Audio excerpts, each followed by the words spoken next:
generally speaking, tanks with the German construction took larger guns as they needed them. And on this one, it's a 50mm.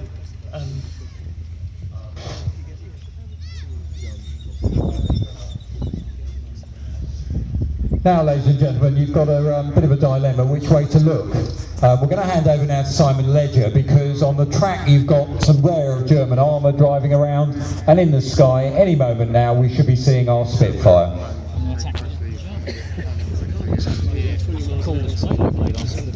So, ladies and gentlemen, thank you to the two Davids who've given such a wonderful description of our armoured fighting vehicles and the historical aspects.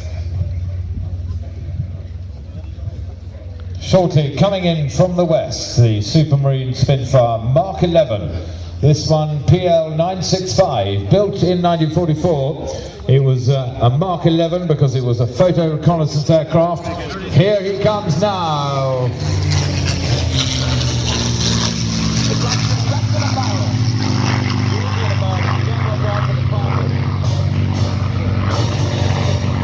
So he begins his turn. You can see the tremendous speed. This version went at over 400 miles per hour, and as such was the fastest of all the Merlin-powered Spitfires. This one saw action from the 1st of October and then went right through to the end of the war, specially constructed to operate at 30,000 feet as a photo reconnaissance aircraft. And she is known as R for Robert.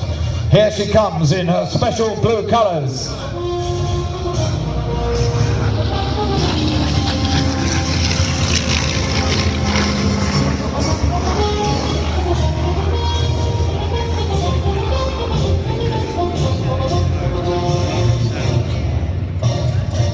This aircraft flew in excess of 40 operational missions over Germany, France and Holland.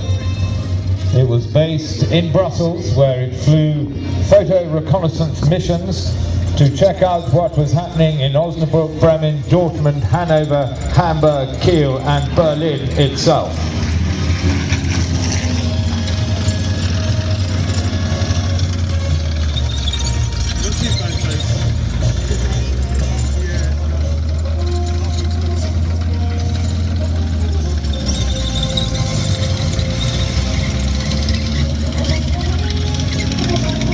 Very famous pilots flew this actual aircraft: Norman Godfrey, Distinguished Flying Cross, Croix de Guerre; Willie Wilshaw, Distinguished Flying Cross; and Group Captain Richard Bowen, Distinguished Flying Cross, to name but a few.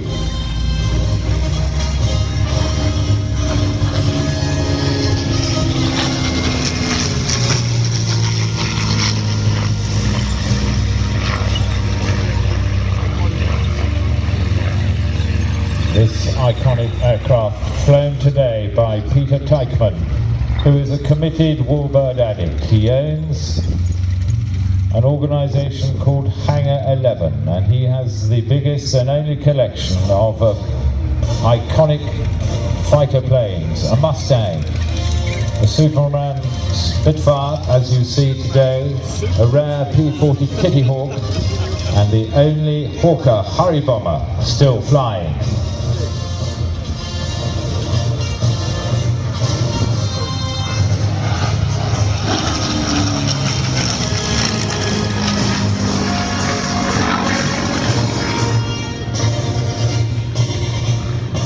On these 40 missions being conducted at both high and low altitudes, this aircraft encountered anti-aircraft fire and was often intercepted and strafed by German fighters, including the new jet-powered Me-262, one of the very few aircraft that had the speed to catch this Spitfire. At the end of hostilities, this aircraft returned to the United Kingdom for a short time and then was stationed in Germany, when served with the 2nd Tactical Air Force Communications Wing.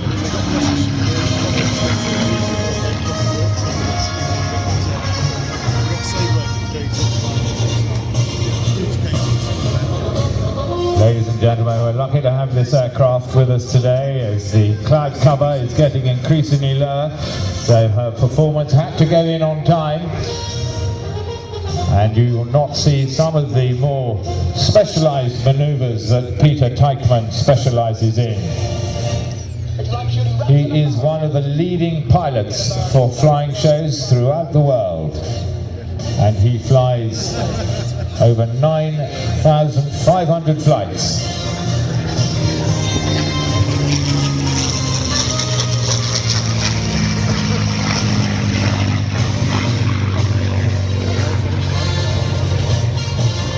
This aircraft, ladies and gentlemen, is the only flying Spitfire with its original Rolls-Royce Merlin 70 engine. It was fitted in January 1945 and was carefully preserved upon her restoration in 1990. This aircraft is painted in the colours that it would have been in number 16 Squadron, and when she served during those 44 operational missions over Western Germany in 44-45.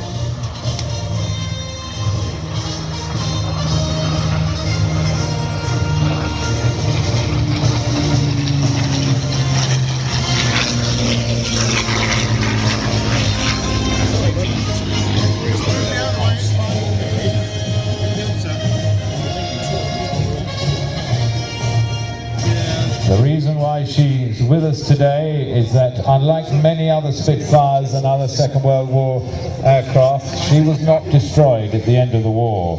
She was gently retired and sold to the Dutch Air Force for a princely sum of £25, and she was used as a ground technical instruction aircraft. £5 well spent.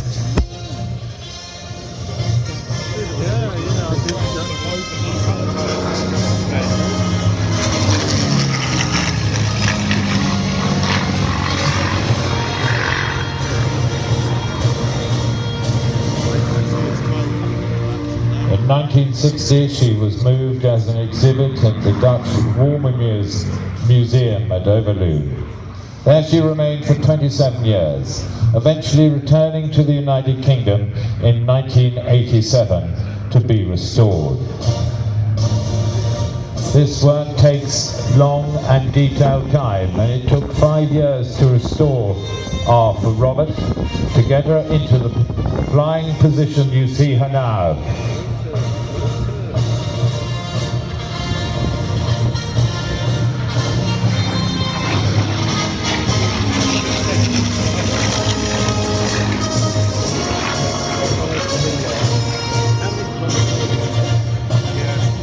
Hangar 11, the organisation that owns this aircraft, operates from one of the original Battle of Britain airfields, North Weald in Essex, and she flies most weekends.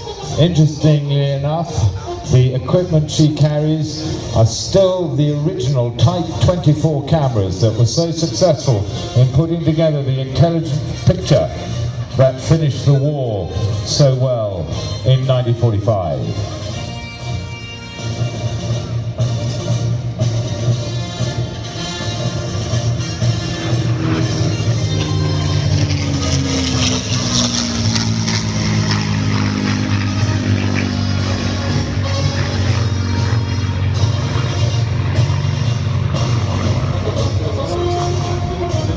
Peter Teichmann, who is flying this aircraft today, is an authorised display pilot with some 7,000 hours experience, and as I was saying earlier, over 9,500 flights in his logbook.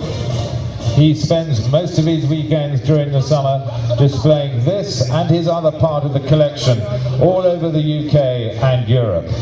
And grateful thanks to Hangar 11 and Peter Teichmann that we're very fortunate to see this particular very special aircraft. The Supermarine Spitfire PL 965 R for Robert. Final pass, give him a big wave, ladies and gentlemen.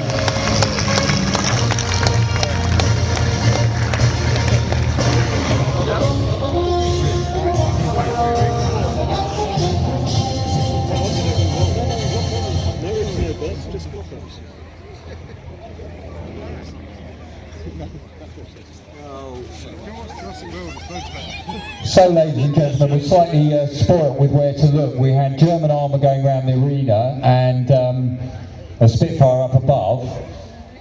We're just checking if we're going to bring the Tiger on, because obviously we want to try and keep to our schedule, see if we can get our battle going. But let's just see if we can bring the Tiger round for a lap first for you. I think there'll be a riot if you don't. I know.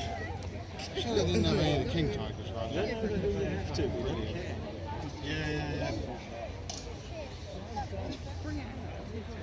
I was kind of hoping the Panzer III would come for another.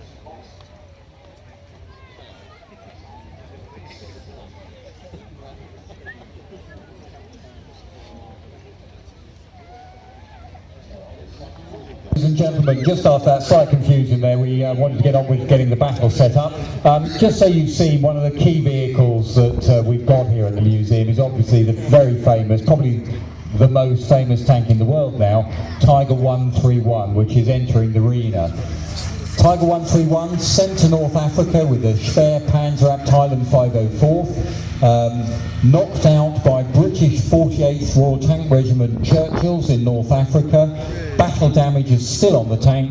We've never quite got to the bottom of the story why the crew abandoned the vehicle, but in some accounts they do use the word panic. It may well have been because the turret was jammed, and it was handed over to the Tank Museum after evaluation by British School of Tank Technology back in 1951.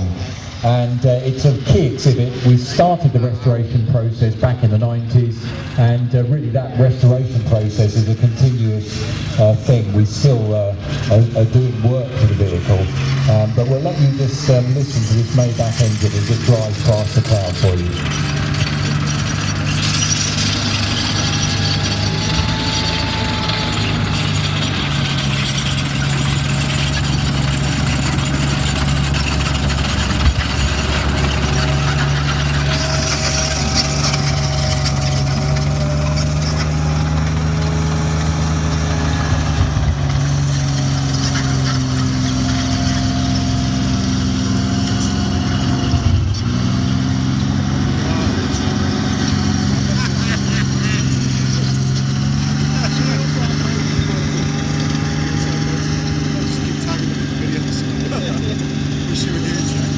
As David said, the Tiger's powered by a Maybach, and I should emphasise it's a V12 when it's petrol. Most people think that all the German tanks had diesel engines in, they didn't. The majority actually had petrol engines in. It's situated in the back. The transmission, which is a pre-selector, is in the front, driving the front sprockets. The tank has torsion bar suspension and overlapping road wheels designed to spread the weight as much as possible over the different tracks. The drawback being that they trapped a lot of mud and snow in them if you weren't careful. But generally it's a very impressive tank. The Maybach engine's one at the top of the range. It's actually fitted with an HL230 engine, which is the engine out of a King Tiger, because the original HL210 which it had was cut to pieces and put on display in the museum years ago. But otherwise it's virtually a complete tank. It's armed with an 88mm high velocity gun, in a 3-man turret with 2 extra men sitting in the front of the hull, and with about 100mm of frontal armour.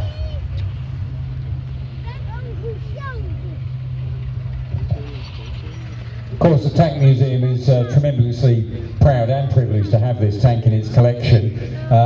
It's one now of only 6 remaining original Tiger 1s in the world. 1,300 were built by the Germans in the Second World War, and this one, because it was brought back for evaluation, kept in relatively good order. And we lent it for 2 weeks on that film set for the Fury, and they used a little bit of CGI, but most of what you see on the film is our Tiger. And it performed very well there. Of course, we were very nervous about its use, but we were very, very strong in the stipulations about what could or couldn't be done with the tank. And to our own delight, it actually came back probably running better than when it went in the first place. Now, we're parking the